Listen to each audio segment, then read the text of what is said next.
মুসলমান ভালো করে শুনো, ওই দুই বাপ বেটা তাবু টাঙায়া ঘুমায়া পড়ছে।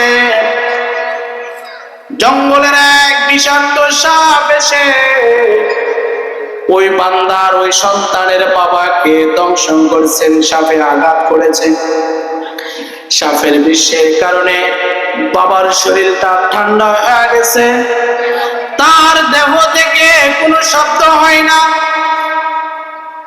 নিঃশব্দ দেহটাকে জঙ্গলের মধ্যে ফালায়া ওই তার সন্তান তার চাদর দিয়ে তার বাবার লাশটাকে গড়ে রাখছেন।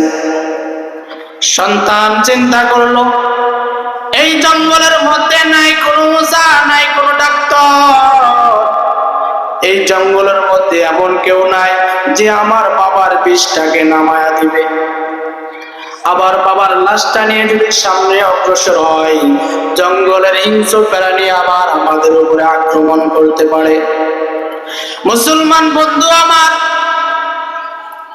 সন্তান তার বাবার লাশটাকে চাদর দিয়ে ঢেকে তার বাবার পাশে শুয়ে শুয়ে আল্লাহকে বলে, আল্লাহ লা ইলাহা ইল্লা আনতা সুবহানাকা ইন্নী কুনতু মিনাস সালিমিন।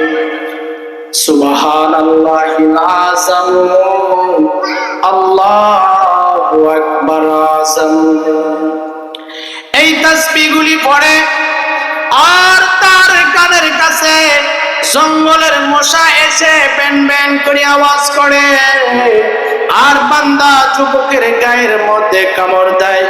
ওই যুবক আল্লাহকে ডাক দিয়ে বলে, আল্লাহ আমি কোরআনের মধ্যে শুনেছি পড়েছি, জঙ্গলের যত প্রাণী বানাইছো, আসমানের নিচে যত প্রাণী বানাইছো, সকল প্রাণীকে তুমি বান্দার খেদমতের জন্য বানাইছো।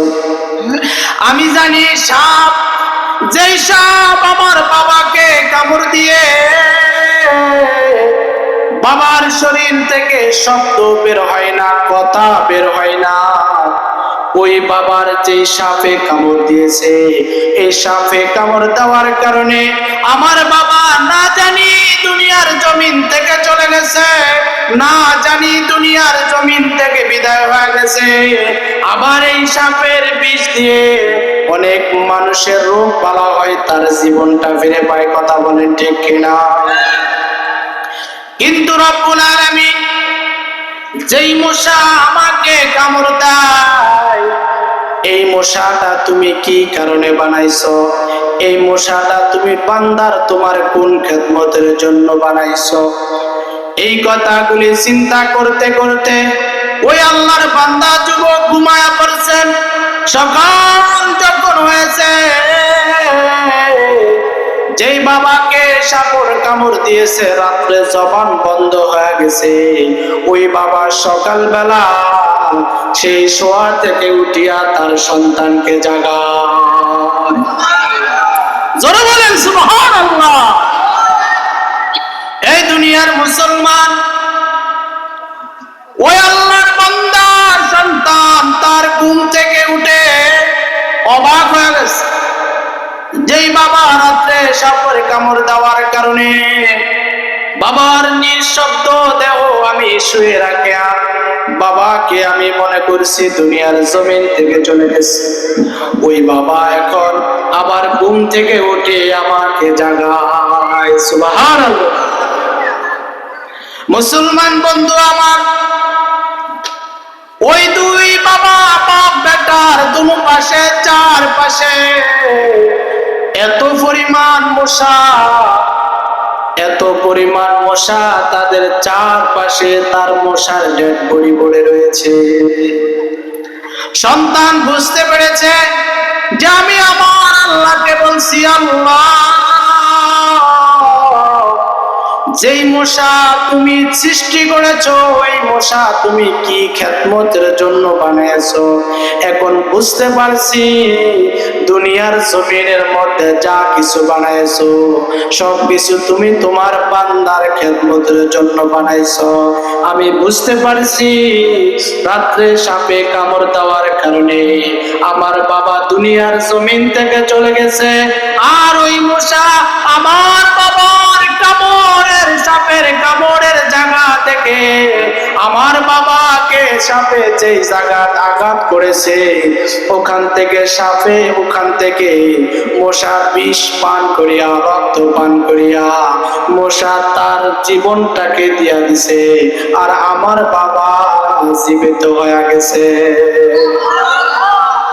জিন্দেগি জোহরের প্রয়োজন হয়, বাবা আল্লাহকে ডাকার জন্য জোহরের প্রয়োজন হয় না, আল্লাহকে ডাকার জন্য আসরের প্রয়োজন হয় না, আল্লাহকে ডাকার জন্য মাগরিব ইশারের প্রয়োজন হয় না, আল্লাহকে ডাকার জন্য ফজরের প্রয়োজন হয় না, আল্লাহকে ডাকার জন্য রবিবারের প্রয়োজন হয় না, সোমবারের প্রয়োজন হয় না। বান্দার তার দিন 24 ঘন্টা। আল্লাহ বলে বান্দা তুই যেই সময় আমাকে ডাকবি আমি আল্লাহ তোর ওই ডাকে সাড়া দিব।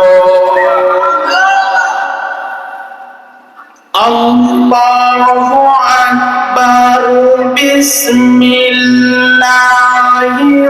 রাহমানির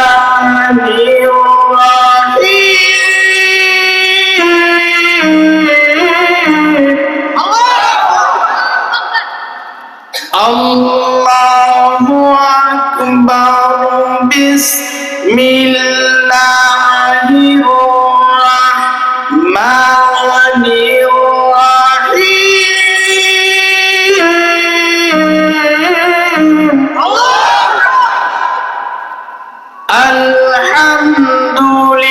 Alhamdulillahi Rabbil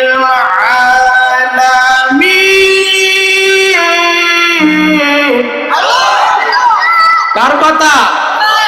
কষ্ট হয় বাবা, কষ্ট হয়, কষ্ট হয় আপনাদের? সবাই খুশি আছেন তো? ভালো লাগতেছে? তাহলে একটু সামনের দিকে আগায় বসেন, ফিসর আলাদেরকে জায়গা দিয়ে দেন। লা ইলাহা ইল্লাল্লাহ, লা ইলাহা লা ইলাহা ইল্লাল্লাহ, লা ইলাহা ইল্লাল্লাহ মুহাম্মাদুর রাসূলুল্লাহ। সম্মানিত হাজরিন, যে কোরআন তেলাওয়াতটা করেছি বলেন পড়ার কারণে শোনার কারণে যিনি নেকি দিয়েছে তিনি কে? সবাই বলেন তিনি কে? নারায়ে তাকবীর। সামনের আলারা জোর বলে, পিছনের আলারা আস্তে বলতেছে। দেখা যাক সামনের ওয়ালাদের আওয়াজ বেশি না পিছনের ওয়ালাদের আওয়াজ বেশি। নারায়ে তাকবীর, নারায়ে তাকবীর,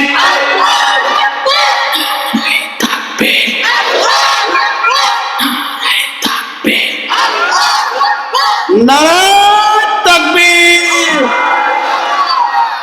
বাবা যাদের হার্টে দুর্বল আছে তারা আসতে কইলে হবে, আবার যাতে ঝামেলা হয়ে যাবে নাকি, কথা বলি ঠিক কিনা? আল্লাহর নাম যত নিবেন, হার্টে দুর্বল থাকলে আল্লাহ তাআলা ওই হার্টের মধ্যে শক্তি দান করবেন, বলেন ঠিক কিনা? তো সম্মানিত হাজরিন, কোরআন শুনলো নাকি বললো নাকি, কথা বলেন ঠিক কিনা? আল্লাহ রাসূল সাল্লাল্লাহু আলাইহি ওয়াসাল্লাম সাহাবায়ে কেরামদেরকে বয়ান করতেছে, সাহাবায়ে কেরামদেরকে নসিহত করতেছে। ওই মজলিসের মধ্যে হঠাৎ করে আল্লাহ রাসূলের নাতি ইমাম হুসাইন রাদিয়াল্লাহু তাআলা ঢুকে গেছেন। ইমাম হুসাইন রাদিয়াল্লাহু তাআলা আল্লাহ রাসূলকে গিয়ে বলতেছে, নানা ভাই আপনার সাথে কিছু কথা আছে, আপনার সাথে কিছু আলোচনা আছে। ওই মজলিসের মধ্যে হযরতে উমর, হযরতে আবু বকর উপস্থিত ছিলেন। বলতেছে, এ ইমাম হুসাইন, তুমি যেই মজলিসের মধ্যে বাধা দিচ্ছ, আল্লাহ রাসূল আমাদেরকে গুরুত্বপূর্ণ নসিহত করতেছে, তুমি তোমার নানাকে ডিস্টার্ব করো না। তোমার নানা আমাদেরকে যে আলোচনাগুলি করতেছে, এই আলোচনাগুলো আমরা শুনি, তুমিও শোনো। ইমাম হুসাইন রাদিয়াল্লাহু তাআলা তার নানা ভাইকে বলে, নানা ভাই, আপনি বলেন, আপনার সাথে আমার গুরুত্বপূর্ণ কিছু আলোচনা আছে। এই কথাগুলি যখন বারবার বলতেছেন, ওমর ডাক দিয়ে বলে, আলী, আজকে যদি হোসাইন তোমার সন্তান না হতো, যদি আমি উমরের সন্তান হতো, তাহলে আমি উমর আমার সন্তানকে শাসন করতাম। ইমাম হুসাইন রাদিয়াল্লাহু তাআলা বারবার তার নানাকে যখন এই কথাগুলি বলতেছেন, তখনই হযরতে আলী রাদিয়াল্লাহু তাআলা আনহু ইমাম হুসাইন রাদিয়াল্লাহু তাআলা তার মুখটা চেপে ধরেছে। এমন ভাবে চেপে ধরেছেন, ইমাম হুসাইন রাদিয়াল্লাহু তাআলা তার দাঁতের সাথে আর তার বাবার হাতের চাপ লেগে তার ঠোঁট পেটে গিয়ে তার জবান থেকে রক্ত পড়তেছে। আল্লাহ রাসূল সাল্লাল্লাহু আলাইহি ওয়াসাল্লাম এই দৃশ্য দেখে বলতেছে, আলী, তোমার সন্তানের মুখটাকে ছেড়ে দাও, দেখি ইমাম হুসাইন কি বলতেছে। আর ইমাম হুসাইন আজ পর্যন্ত যত কাজগুলি বলেছে, আল্লাহ তাআলার যেই কাজগুলি বান্দার নির্দেশ, বান্দার ভালোর জন্য, ইমাম হুসাইন রাদিয়াল্লাহু তাআলা তার জবান থেকে ওই কথাগুলি বের হয়েছে। আল্লাহ রাসূল সাল্লাল্লাহু আলাইহি ওয়াসাল্লাম বলেন, ও হযরতে আলী, তোমার সন্তানকে ছেড়ে দাও, তোমার সন্তানের জবানটা ছেড়ে দাও। ইমাম হুসাইন